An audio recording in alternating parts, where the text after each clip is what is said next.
Hello दोस्तों, मैं अनामिका सिंह स्वागत करती हूँ आप सबका आपके यूट्यूब चैनल नॉलेज कॉर्नर में। फ्रेंड, बॉटनी की इस क्लास में जिसमें जिसमें हम लोग बॉटनिकल एंड जेनेटिक इंजीनियरिंग पढ़ रहे हैं। इसमें हम लोग अभी तक 40 क्वेश्चन कंप्लीट कर लिए हैं। आज का हमारा वीडियो यहाँ से स्टार्ट होता है। अगर आप चैनल पर नए हैं तो प्लीज़ अपना कीमती समय निकाल कर 0.02 सेकंड का टाइम लगेगा। चैनल पे जो सब्सक्राइब का बटन है रेड कलर में दिख रहा होगा, उसको सब्सक्राइब कर लीजिए। आप लोग से अनुरोध है, आपके सब्सक्रिप्शन से, आपके कमेंट से हमें मोटिवेशन मिलता है। हम आपसे वीडियो का पीडीएफ का कोई भी चार्ज नहीं मांगते हैं, कोई भी पेड सब्सक्रिप्शन नहीं बेच रहे हैं, बस आपसे लाइक शेयर और सब्सक्राइब करने के लिए ही बोलते हैं। तो प्लीज़ इतना आप लोग कर दिया करिए। क्वेश्चन स्टार्ट करते हैं। पहला क्वेश्चन है, व्हाट आर ओकांजी फ्रेगमेंटेशन। ओका जाकी फ्रेगमेंटेशन क्या है? ऑप्शन है small fragment of RNA, formation of DNA for DNA, mRNA formed from DNA, या फिर small fragmentation fragments of DNA. Okazaki fragment क्या है? तो इसका सही जवाब हो जाएगा option D, small fragments of DNA. Okazaki टुकड़ा डीएनए का एक छोटा टुकड़ा होता है जो लैंगिंग स्टैंड पर डीएनए के असंतत संश्लेषण के दौरान बनते हैं। बाद में वो डीएनए लाइकेज से जुड़ जाता है। ओकाजाकी टुकड़े की भूमिका डीएनए पॉलीमरेज को खंडों में लैंगिंग स्टैंडर्ड के संश्लेषण की अनुमति देता है। ऑप्शन डी इसका सही जवाब हो जाएगा। फ्रेंड्स, मेरे कहने का कोई गलत मतलब मत निकालिएगा। प्लीज़, मैं आप लोग से बस इतना ही कहना चाह रही हूँ कि आप लोग जब वीडियो को लाइक शेयर और सब्सक्राइब करते हैं तो हमें मोटिवेशन मिलता है, और उस मोटिवेशन से हम आपके लिए कुछ अच्छा और कुछ नया, कुछ बेहतर करने का प्रयास करते रहते हैं। आप कमेंट बॉक्स में जो भी सुझाव देते हैं, जो भी सलाह देते हैं, हम उस पर खरा उतरने की पूरी कोशिश करते हैं। और उसी क्रम में हाल फिलहाल हमने आपको इसी चैनल पे शॉर्ट वीडियो के माध्यम से करंट अफेयर भी प्रोवाइड करवाना स्टार्ट कर दिया है। ऐसे करंट अफेयर जो आपके एग्जाम में डायरेक्ट देखने को मिल सकते हैं, कोई आलतू फालतू करंट अफेयर नहीं, बस मोस्ट इंपॉर्टेंट करंट अफेयर इस वीडियो इस चैनल पे आपको शॉर्ट वीडियो के माध्यम से मिलेंगे। और शॉर्ट वीडियो में ही आपको छोटी छोटी जानकारी फंगस के बारे में, एल्गी के बारे में मिल जाती है। आप उसे भी देख रहे होंगे कि कितना सटीक और कितना मतलब कम टाइम में कितनी अच्छी जानकारी आपको अवेलेबल करवाई है। अगर प्लीज़ आपको मेरा ये एफर्ट अच्छा लग रहा हो तो प्लीज़ आप लोग से रिक्वेस्ट है कि ये जो आपका अपना परिवार है, ये नॉलेज कॉर्नर परिवार आपका अपना परिवार है, आप इसको जितना ग्रो कराएंगे उतना ही हमें मोटिवेशन मिलेगा। और कोई संशोधन, कोई सुधार अगर आप चाहते हैं तो कमेंट बॉक्स में जरूर बता दीजिएगा। हम उसको जो है मतलब पूरी कोशिश करेंगे कि आप जिस तरह से चाहते हैं उस तरह से आप तक वीडियो प्रोवाइड करवाया जा सके, क्योंकि आपकी राय हमारे लिए बहुत ज़्यादा महत्वपूर्ण है। आप हमारा अपना परिवार है, आपकी हर बात हमारे लिए मतलब बहुत ज़्यादा इंपॉर्टेंट है। ठीक है। क्वेश्चन नेक्स्ट है, transgenic animals are those which have. Transgenic जानवर वे होते हैं जिनमें क्या होता है? Foreign RNA in all its cells, foreign DNA in some of its cells, foreign DNA in all of its cells, या फिर नन ऑफ एबव। सही जवाब हो जाएगा इसका option C. LT grade biology और जीआईसी में पूछा गया क्वेश्चन है, ट्रांसजेनिक एनिमल ऐसे जानवर होते हैं जिनके जीनोम में एक बाह्य यानी कि विदेशी जीन उपस्थित होता है। नाम से ही स्पष्ट हो रहा है फॉरेन एनिमल, तो उनमें जो है विदेशी जीन उपस्थित होता है। और इस तरह के जानवरों को सामान्यतः डीएनए के एक निश्चित अंडे के प्रसंस्करण में सूक्ष्म अनुक्रमिक द्वारा तैयार किया जाता है। ऑप्शन सी इसका सही जवाब हो जाएगा। अगला, transgenic plant are produced by. हम लोगों ने ट्रांसजेनिक एनिमल देखा, अब आपसे पूछा जा रहा है ट्रांसजेनिक प्लांट जो है वो क्या प्रोड्यूस करते हैं। तो ट्रांसजेनिक प्लांट भी विदेशी यानी कि फॉरेन जीन के द्वारा तैयार किए जाते हैं। ऑप्शन डी इसका सही जवाब हो जाएगा। ठीक है, इसका भी सही जवाब ऑप्शन डी हो जाएगा। अगला क्वेश्चन, अनुवांशिक अभियांत्रिकी द्वारा उत्पन्न पौधों में रसायन तथा औषध उत्पादन को क्या कहते हैं? तो उसी को आणविक खेती कहते हैं, मॉलिक्यूलर फार्मिंग कहते हैं। ऑप्शन ए ही इसका बिल्कुल सही जवाब है। अनुवांशिक अभियांत्रिकी द्वारा उत्पन्न पौधों में रसायन तथा औषधन उत्पादन की तकनीकी को आणविक खेती कहा जाता है। ऑप्शन ए सही जवाब हो जाएगा। अगला, सेटलर वेक्टर रिफर्स टू, सतल संवहन संदर्भित होते हैं। सेटलर वेक्टर किससे जो है रिफर्स होते हैं? ऑप्शन है natural bacterial plasmid, artificial bacterial plasmid, bacteriophage, delta vector, या रिकॉम्बिनेंट प्लाज्मिड इन टू। तो इसका सही जवाब हो जाएगा, अच्छा लास्ट ऑप्शन आपको दिख ही नहीं रहा।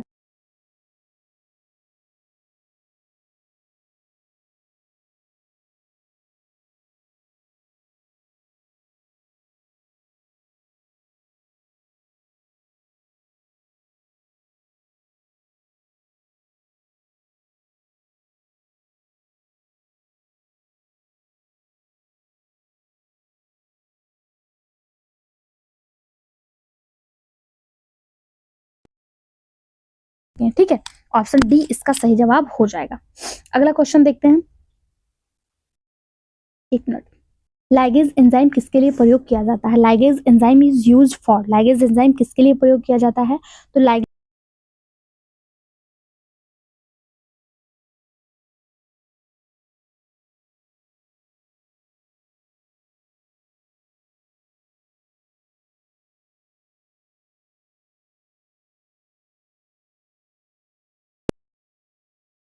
एंजाइम कहा जाता है। ऑप्शन बी इसका सही जवाब हो जाएगा।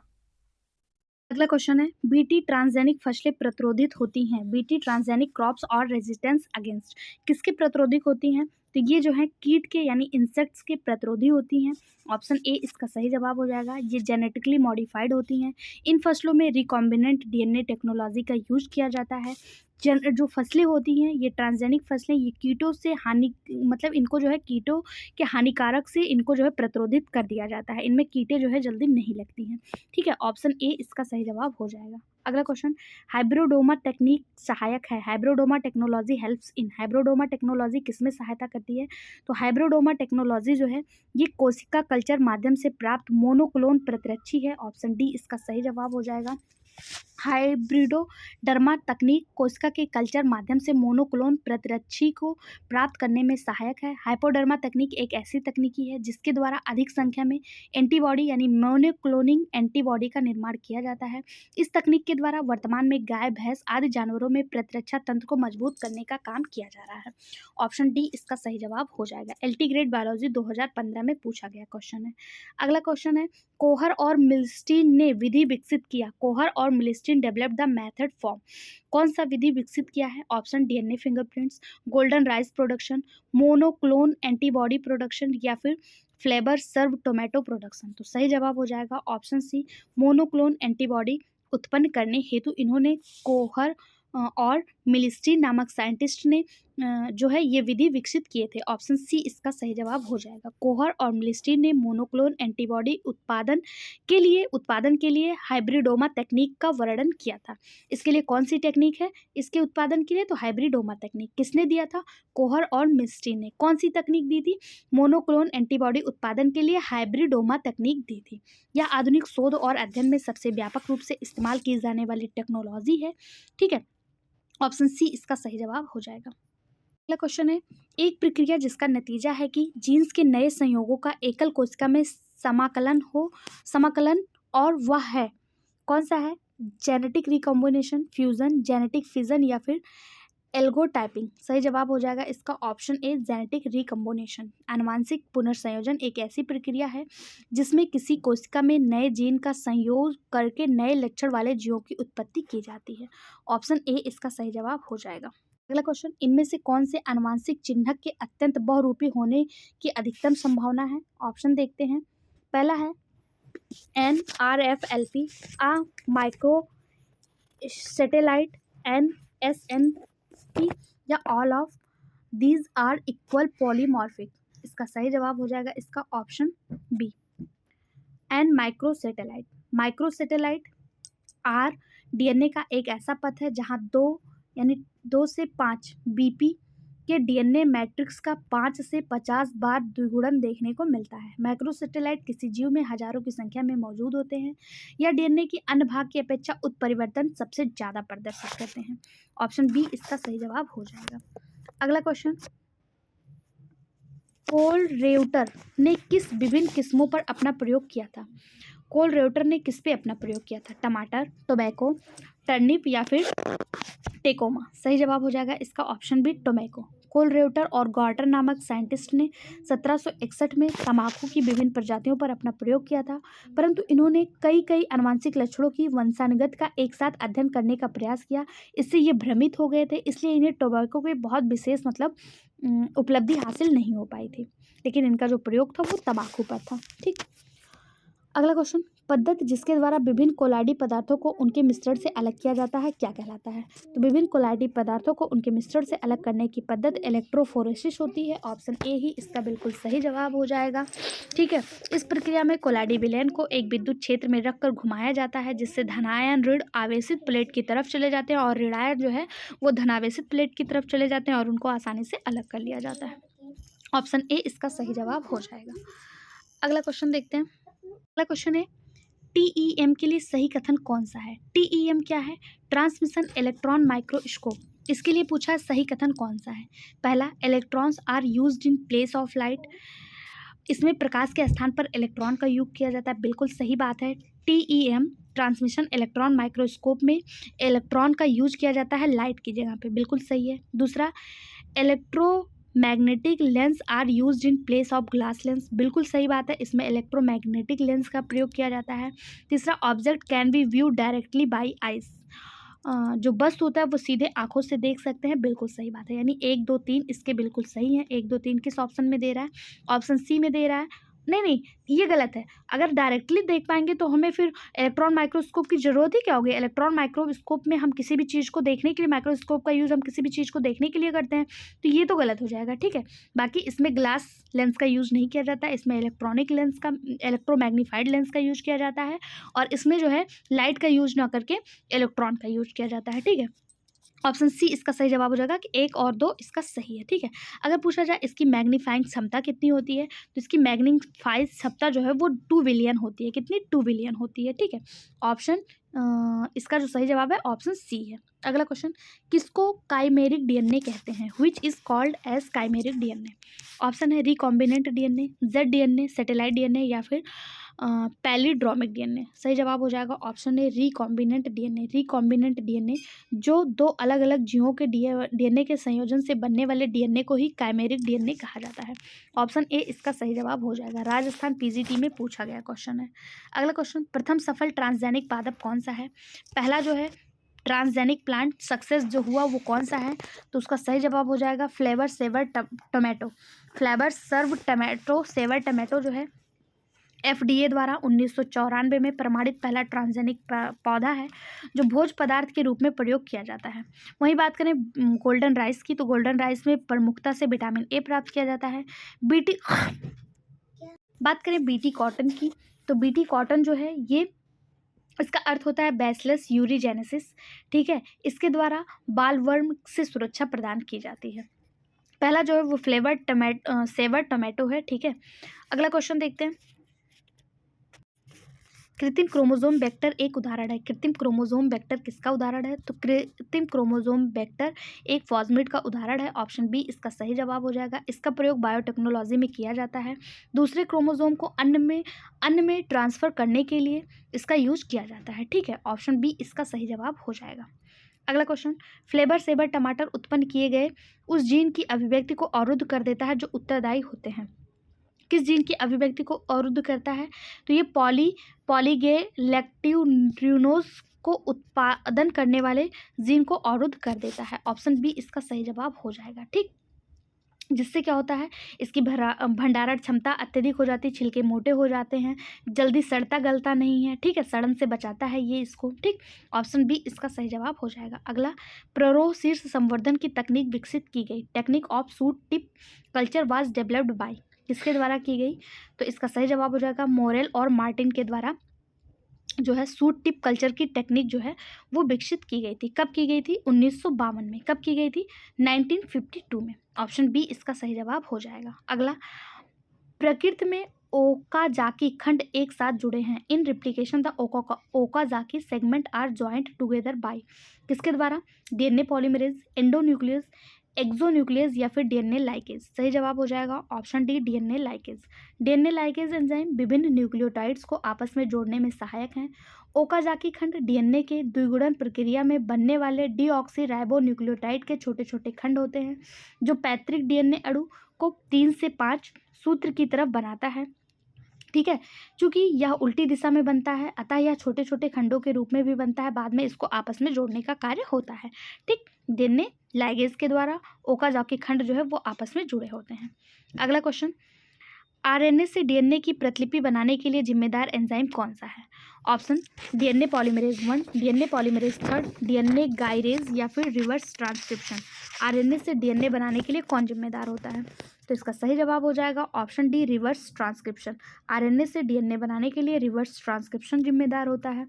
अगर पूछा जाए डीएनए से आरएनए तो डीएनए से आरएनए ट्रांसक्रिप्शन के द्वारा होता है, और आरएनए से जब डीएनए बनता है तो ये रिवर्स ट्रांसक्रिप्शन कहलाता है।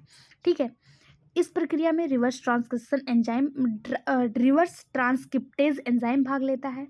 अगर पूछा जाए इसकी खोज किसने की थी, तो इसकी खोज एक साइंटिस्ट थे जिनका नाम था टेमिन और इनके सहयोगी बाल्टीमोर ने इसकी खोज की थी। बाल्टीमोर ने इसकी खोज की थी। इसके लिए 1975 में इन्हें फिजियोलॉजी या जिसे चिकित्सा कहते हैं उसका नोबेल पुरस्कार भी प्राप्त हुआ था। ठीक, ऑप्शन डी इसका सही जवाब हो जाएगा। पीजीटी बॉटनी और DSSB में पूछा गया क्वेश्चन है। अगला क्वेश्चन, ग्रिफिथ का प्रयोग न्यूमोनोकोकस और चूहे के साथ एक दिखाने के लिए की गई डीएनए आनुवंशिक सामग्री का उदाहरण है। यानी ग्रिफिथ ने जो चूहे के साथ प्रयोग किया था वो किस आनुवंशिक सामग्री का उदाहरण है? Transformation, transduction, firm shift mutation या फिर ट्रांसलोकेशन? सही जवाब ऑप्शन ए ट्रांसफॉर्मेशन। एक मृत जीवाणु से एक जीवित जीवाणु के संवर्धन माध्यम में डीएनए स्थानांतरण की प्रक्रिया रूपांतरण कहलाती है, यानी ट्रांसफॉर्मेशन कहलाती है, जो कि जीवाणु में जनन की एक प्रक्रिया भी मानी जाती है। इसे सर्वप्रथम ग्रिफिथ ने अपने प्रयोगों द्वारा दर्शाया था। बाद में एवरी नाम के एक साइंटिस्ट आए, इन्होंने इस पे पुनः जो है रासायनिक प्रयोग किया और इसको दोबारा से दर्शाया।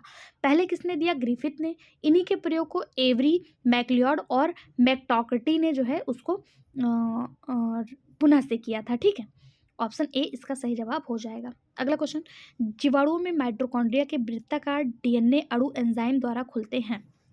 DNA polymerase 1, DNA polymerase 2, DNA gyrase या फिर डीएनए पॉलीमरेज 3? सही जवाब ऑप्शन सी डीएनए गायरेज। पुरानी धारणा के अनुसार जीवाणुओं के व अन्य वृत्त डीएनए अणुओं के रिप्लिकेशन प्रक्रिया में डीएनए एंजाइम डीएनए अणुओं के खुलने व उनमें उपस्थित तनाव को कम करने का कार्य करता है। जबकि अगर नई धारणा की बात करें तो डीएनए अणुओं को खोलने में हेलिकेज एंजाइम तथा तनाव मुक्त करने में टोपोआइसोमरेज एंजाइम सहायक होता है। ठीक है, इसका सही जवाब यहाँ पे जो माना गया है वो डीएनए गायरेज माना गया है। ऑप्शन सी इसका सही जवाब हो जाएगा। डीएनए पॉलीमरेज 1, 2 और 3 सभी डीएनए श्रृंखलाओं में द्वितीयकरण का कार्य करता है। इसमें पॉलीमरेज 3 जो है प्रमुख स्थान होता है, लेकिन यहाँ पे जो माना गया वो डीएनए गायरेज माना गया है। अगला क्वेश्चन, पितृकेल फसलों का उत्पादन किसके इंटरजेनिक संस्करण द्वारा किया जाता है? गेहूं और बाजरा, चावल और मक्का, गेहूं और धान, गेहूं और राई? सही जवाब हो जाएगा ऑप्शन डी वीट और ओट। ट्रिट्रिकेल मनुष्य द्वारा कृत्रिम रूप से उत्पन्न किया गया प्रथम पौधा है जो गेहूं और राई के द्वारा अंतर जातीय संस्करण व विषम बहुगुणता यानी एलो पॉलीपोलॉइडी के लिए उत्पन्न होता है। गेहूं और राई का वानस्पतिक नाम क्रमशः ट्रिटिकम एसिटिवम है और राई का सिकेल सीरियल है। ठीक है, वानस्पतिक नाम से भी पूछा जाता है। गेहूं का क्या है? ट्रिटिकम एसिटिवम और राई का सिकेल सीरियल्स है। ठीक है, अगला क्वेश्चन, आनुवांशिक अभियांत्रिकी में वेक्टर की तरह प्रयुक्त होने वाला प्लाज्मिड में होने वाली अति आवश्यक है। आनुवांशिक अभियांत्रिकी में वेक्टर की तरह प्रयुक्त होने वाले प्लाज्मिड में होना अति आवश्यक है। क्या होना अति आवश्यक है? Antibiotic resistance gene, origin of replication, gene for bioluminescence या जीन फॉर होस्ट कंपेनियनशिप? सही जवाब हो जाएगा इसका option B gene for replication origin of replication. जीवाणुओं में केंद्रक काय के अतिरिक्त वृत्ताकार डीएनए तथा कोशिका द्रव्य में 1 से लेकर 100 तक वृत्ताकार डीएनए अणु होते हैं जिन्हें प्लाज्मिड कहा जाता है। प्रत्येक प्लाज्मिड में द्विगुणन मूल यानी रिप्लिकेशन इनिशियंस पॉइंट पाया जाता है जिसे वर्जिन ऑफ रिप्लिकेशन कहा जाता है। ठीक है, ऑप्शन बी इसका सही जवाब हो जाएगा। पीजीटी बायोलॉजी 2004 में आया हुआ क्वेश्चन। अगला, गाबा जो एक न्यूरोट्रांसमीटर है, आवेग संचरण के दौरान पश्च सिनेप्टिस कला में कौन से आयन चैनल को खोलता है? तो सही जवाब हो जाएगा इसका option C calcium negative LGC ion channel को छोड़ता है। आपसे यहाँ से जो क्वेश्चन पूछा जाता है वो ये है कि गाबा का फुल फॉर्म क्या होता है? तो गाबा का फुल फॉर्म होता है गामा एमिनोब्यूटेरिक एसिड। गामा एमिनोब्यूटेरिक एसिड, ठीक है, गामा एमिनोब्यूटेरिक एसिड ये इसका फुल फॉर्म होता है। ये न्यूट्रॉन्स के कॉर्टेक्स में फैला होता है। ठीक है, और ये जो है कैल्शियम CLG को खोलता है। क्लोराइड आयन कैल्शियम नहीं Cl है, क्लोराइड आयन चैनल को खोलता है। ठीक है, Ca, मतलब Ca होता तो कैल्शियम होता है, यहाँ पे Cl है, ठीक है। क्लोराइड आयन चैनल को खोलता है, ये नहीं होगा, ये होगा, ठीक है। अगला क्वेश्चन, मानव जीनोम प्रोजेक्ट के अनुसार मानव जीनोम में लगभग कितने जीन उपस्थित हैं? तो मानव जीनोम प्रोजेक्ट के अनुसार मानव जीनोम में लगभग 30,000 जीन जो है वो उपस्थित हैं। HGP मानव जीनोम प्रोजेक्ट, ठीक है, इसमें 30,000 जीन जो है उपस्थित हैं। ह्यूमन जीनोम न्यूक्लिक एसिड में समुच्चय होता है। ह्यूमन जीनोम में प्रोटीन युक्त डीएनए और नॉन कोडिंग डीएनए दोनों ही पाए जाते हैं। ह्यूमन जीनोम प्रोजेक्ट के तहत एक पूर्णतः मानव जीनोम सीक्वेंस तैयार किया गया था, जो 12 फरवरी 2001 को प्रकाशित किया गया था। अगर पूछा जाए कि ह्यूमन जीनोम सीक्वेंस कब तैयार किया गया, मतलब ये पहले तैयार किया गया था, प्रकाशित कब हुआ, 12 फरवरी 2001 को। अगला क्वेश्चन, ह्यूमन जीनोम प्रोजेक्ट के अनुसार मानव कोशिकाओं में जीन की संख्या कितनी है? तो अभी हम लोगों ने देखा लगभग 30,000, तो लगभग 30,000 से 32,000, ये इसकी सही जवाब हो जाएगा ऑप्शन सी। अगला, निम्नलिखित में से एक वाहक के रूप में वाह्य जीन को यानी KBP के अर्थों में वाहित करने की क्षमता सबसे ज़्यादा है, किसके पास है? तो YAC के पास, ऑप्शन डी इसका सही जवाब हो जाएगा। YAC एक वेक्टर है, मतलब एक वेक्टर की तरह कार्य करता है, ये एक फॉरेन जीन है, ठीक है, ऑप्शन डी इसका सही जवाब हो जाएगा। अगला क्वेश्चन है, RFLP विन्यास प्रयुक्त होता है। RFLP विन्यास किस में प्रयुक्त होता है? तो ये DNA फिंगरप्रिंटिंग में प्रयुक्त होता है, ऑप्शन बी इसका सही जवाब हो जाएगा। RFLP विन्यास DNA फिंगरप्रिंट में प्रयोग होता है। अगर पूछा जाए RFLP का फुल फॉर्म क्या है, तो RFLP को रिस्ट्रिक्शन फ्रेगमेंट लेंस पॉलीमॉर्फिज्म के रूप में जाना जाता है। यह एक ऐसी तकनीक है जिसके द्वारा DNA के विश्लेषण में प्रयोगशालाओं में सहायता ली जाती है। अगला क्वेश्चन, डीएनए के टुकड़ों को आकारानुसार व्यवस्थित करने की प्रक्रिया क्या कहलाती है? डीएनए के छोटे छोटे खंडों को जब उनके आकार के यानी कि उनके साइज के अनुसार व्यवस्थित करेंगे तो ये प्रक्रिया जेल इलेक्ट्रोफोरेसिस कहलाती है, ऑप्शन डी इसका सही जवाब हो जाएगा। क्या कहलाती है? जेल इलेक्ट्रोफोरेसिस कहलाती है। जेल इलेक्ट्रोफोरेसिस क्या है? तो ये एक ऐसी विधि है जिसके द्वारा मैक्रोमॉलिक्यूल्स को मैक्रो बोल रही हूँ, ठीक है, मैक्रो मॉलिक्यूल्स को अलग करने का काम या उनका विश्लेषण करा जाता है या फिर उनके आकार के अनुसार उनको व्यवस्थित किया जाता है, ऑप्शन डी इसका सही जवाब हो जाएगा। अगला क्वेश्चन, यद्यप आनुवंशिकता आधारित अविकृत शयन पादप जिसमें रोग शाकानाशी पीड़क के प्रति प्रतिरोधकता जैसे संलक्षण को बहुत ही लाभकारी होते हैं, फिर भी पर्यावरण के लिए वो एक गंभीर संकट खड़ा कर सकते हैं, क्योंकि ऐसे पौधे को रख रखाव में शाकाहारी का अत्यधिक व्यवहार होता है, ऐसे पौधे के पोषक में कृत्रिम उर्वरकों का अत्यधिक व्यवहार होता है, या फिर जीन प्रारूपी प्रतिस्पर्धा के परिणाम स्वरूप संविष्ट किए गए जीन अकस्मात विलुप्त हो जाते हैं। यही बिल्कुल सही जवाब हो जाएगा। ये पर्यावरण के लिए नुकसानदायक क्यों होते हैं? क्योंकि इनके जीन जो है वो अकस्मात विलुप्त हो जाते हैं और ये पर्यावरण को हानि पहुंचा देते हैं, ठीक है, ऑप्शन सी इसका सही जवाब हो जाएगा। अगला क्वेश्चन, दुर्लभ संकर पादपों को बचाया जा सकता है। दुर्लभ संकर यानी कि rare hybrid plants can be saved by, कैसे बचाया जा सकता है?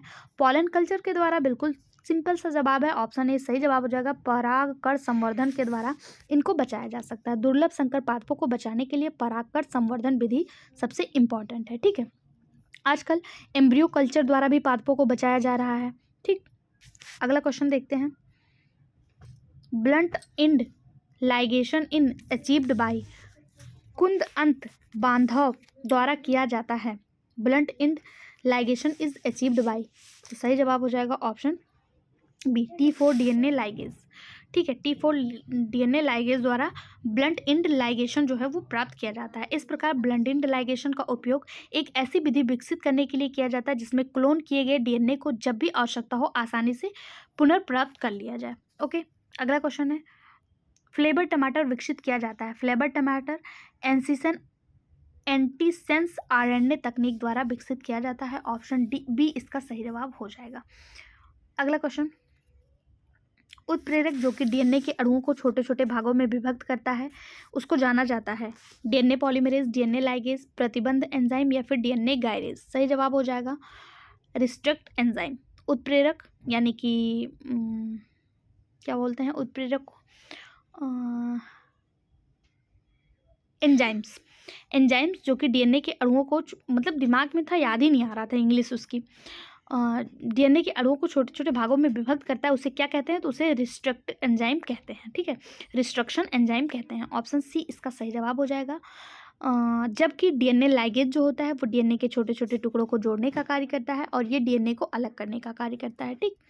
अगला क्वेश्चन, डीएनए फिंगरप्रिंट्स किसके द्वारा विकसित किया गया था? तो हम लोगों ने देखा था डीएनए फिंगरप्रिंट्स जो है वो जेफरिस यानी एलेक जेफरिस के द्वारा 1986 में विकसित किया गया था। इससे हत्या बलात्कार के मामले, इसमें दोषियों की पहचान भी बहुत अब इससे की जा रही है। ठीक है, माता पिता की पहचान हो जा रही है, वास्तविक बच्चे किसके हैं उसकी पहचान हो जा रही है।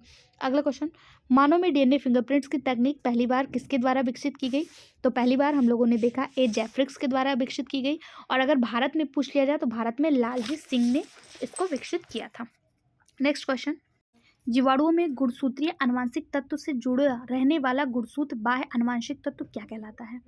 प्लाज्मिड, एपिसोम, पाइलस या फिर न्यूक्लियोइड? सही जवाब हो जाएगा इसका ऑप्शन ए प्लाज्मिड। जीवाणुओं में गुणसूत्रीय आनुवंशिक तत्व से जुड़ा रहने वाला गुणसूत्रीय बाह्य आनुवंशिक तत्व प्लाज्मिड कहलाता है। प्लाज्मिड जो शारीरिक रूप से क्रोमोसोमल डीएनए से अलग होता है और स्वतंत्र रूप से रेप्लिकेशन कर सकता है। इसका उपयोग जीन क्लोनिंग में भी किया जाता है। तो ऑप्शन ए इसका सही जवाब हो जाएगा। अगला, इनमें से किन्हें जैव तकनीकी का पितामह कहा जाता है, यानी कि फादर ऑफ बायोटेक्नोलॉजी के नाम से किसे जाना जाता है? कोरिल इरेकी, एडवर्ड जेनर, जोहान मेंडल या फिर कैरी मुलिस? सही जवाब हो जाएगा इसका option A. Father of biotechnology के नाम से कोरिल इरेकी को जाना जाता है। वहीं बात करें एडवर्ड जेनर की, तो इन्होंने चेचक के टीके का आविष्कार किया था, इसके लिए इन्हें फादर ऑफ यूमिनोलॉजी कहा जाता है। फादर ऑफ यूमिनोलॉजी के नाम से किसे जाना जाता है? एडवर्ड जेनर को जाना जाता है। जोहान्स मेंडल यानी ग्रेगर जॉन मेंडल, इन्हें आनुवंशिकी का पिता कहा जाता है, यानी फादर ऑफ जेनेटिक्स कहा जाता है। और कैरी बैंक्स मुलिस एक नोबेल पुरस्कार विजेता हैं और इन्होंने पीसीआर यानी कि पॉलीमरेज चैन रिएक्शन की तकनीक को विकसित किया था। ठीक है, बाकी फादर ऑफ बायोटेक्नोलॉजी के नाम से कोरिल इरेकी को जाना जाता है। अगला क्वेश्चन, लैंगिक असंगत को दूर किया जा सकता है। Sexual incompatibility can be overcome bye किसके द्वारा किया जा सकता है? ओव्यूल कल्चर, प्रोटोप्लास्ट फ्यूजन, बिल्कुल दूसरा ही बिल्कुल सही जवाब हो जाएगा। लैंगिक असंगत पारंपरिक तकनीकों के संकरों को बढ़ाने की अनुमति नहीं देता है। यहाँ पृथक प्रोटोप्लास्ट के संलयन से बड़ी सफलता हासिल की गई। चूंकि इसमें दैविक प्रोटोप्लास्ट का संलयन शामिल है, ये विधि पैरासेक्सुअल संकरण के रूप में भी वर्णित किया जाता है। ऑप्शन बी इसका सही जवाब हो जाएगा। ऑप्शन में विट्रो फर्टिलाइजेशन दिया होता ना, तो वो भी सही हो जाता है, क्योंकि विट्रो फर्टिलाइजेशन के द्वारा भी लैंगिक असंगत को दूर किया जाता है। अगला क्वेश्चन, निम्नलिखित में से कौन सी विधि डीएनए के नए अमूक टुकड़े से उसी प्रकार से असंख्य टुकड़े को शीघ्र और सही बनाने के लिए प्रयोग किया जाता है? यानी डीएनए के एक टुकड़े से उसी प्रकार के बहुत सारे डीएनए बनाने के लिए किस विधि का यूज करते हैं? तो हम सभी को पता है पीसीआर विधि का, पॉलीमरेज चैन रिएक्शन विधि का यूज करते हैं। पॉलीमरेज चैन रिएक्शन विधि किसके द्वारा? कैरी मुलिस के द्वारा विकसित की गई। 1993 में इन्हें उसके लिए नोबेल पुरस्कार से भी सम्मानित किया गया। 1983 में इन्होंने यह उपयोग किया और 1993 में 10 साल बाद इन्हें नोबेल पुरस्कार मिला था। ऑप्शन सी सही जवाब। एलटी ग्रेड बायोलॉजी 2018 में पूछा गया क्वेश्चन। अगला क्वेश्चन, शीत परिरक्षण किसके लिए उपयोगी होता है? ऑप्शन, वीर्य का परिरक्षण, जीवित कोशिका, बहुत अल्पवयस्क भ्रूण या उपयुक्त सभी? तो इसका सही जवाब हो जाएगा ऑप्शन डी उपयुक्त सभी। क्रायो प्रिजर्वेशन एक विधि है जिसमें शुक्राणु कोशिकाएं, सामान्य कोशिकाएं ऊतक, अंतर कोशिकीय प्रद्रव अंगों को निम्न ताप पर जो है -80 डिग्री सेंटीग्रेड पर ठोस कार्बन डाइऑक्साइड का इस्तेमाल करते हैं या फिर -196 डिग्री सेंटीग्रेड पर द्रवित नाइट्रोजन का इस्तेमाल करके सुरक्षित किया जाता है। सॉरी, यहाँ पे एक चीज़ ध्यान दीजिएगा, अगर ठोस कार्बन डाइऑक्साइड का यूज़ होगा तो -80 डिग्री टेम्परेचर यूज किया जाएगा। अगर लिक्विड नाइट्रोजन का यूज़ होगा तो -196 डिग्री टेम्परेचर यूज किया जाएगा। ठीक है, इस बात का आप विशेष ध्यान दीजिएगा, यहाँ पे कन्फ्यूज़न हो सकता है। इतने टेम्परेचर का यूज करके शीमेन को प्रिजर्व किया जा सकता है, लिविंग सेल को प्रिजर्व किया जा सकता है और योर यंग फीटस को भी, मतलब सारे यंग फीटस को भी प्रिजर्व किया जाता है। ठीक है, ऑप्शन डी इसका सही जवाब हो जाएगा।